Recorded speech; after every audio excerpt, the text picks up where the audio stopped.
the EU, and especially Angela Merkel of Germany, have led the charge against Turkey and against Prime Minister Erdogan's crackdowns against the protesters. Now, without a doubt, the AKP's crackdown on the protesters, it has been pretty brutal, it's been pretty bad, and it's been excessive and entirely out of proportion with the initial protests. But what's interesting is the contrast with the European Union.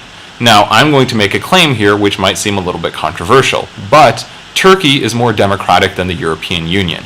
There have been similar protests in European Union member states which have been broken up with reasonably similar uses of force, which have been excessive, which have been basically what we've seen in Turkey, except in a place like Greece or Spain or Portugal, and which have come from the same kind of dilemmas, namely the dilemma between democracy and capitalism.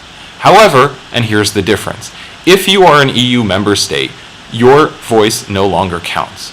If you are a population, especially in one of the most affected EU economies like Greece, Spain, or Portugal, or even Italy, you really don't have a choice anymore. If you vote against austerity, if you vote against the opinions of the technocratic, bureaucratic, and basically non-democratic elites of the European Union, your economy will probably be destroyed. There is no real choice in a situation like that. You either put up or shut up. And protests have been harshly, basically broken up in the same way we've seen in Turkey, because governments want to maintain law and order. The difference here is that in the case of Turkey, protesters have basically sparked a political crisis.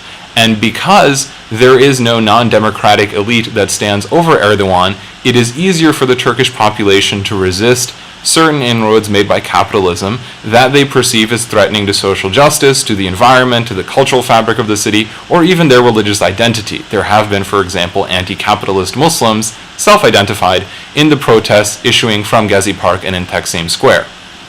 What that means is that the Turkish people have more of a chance to democratically and popularly resist policies that issue from the center, and that the same privileges are not accorded to nationals within certain EU member states. They don't have the same freedoms. People who say that the EU is necessary for the development of Turkish democracy do not know what they are talking about.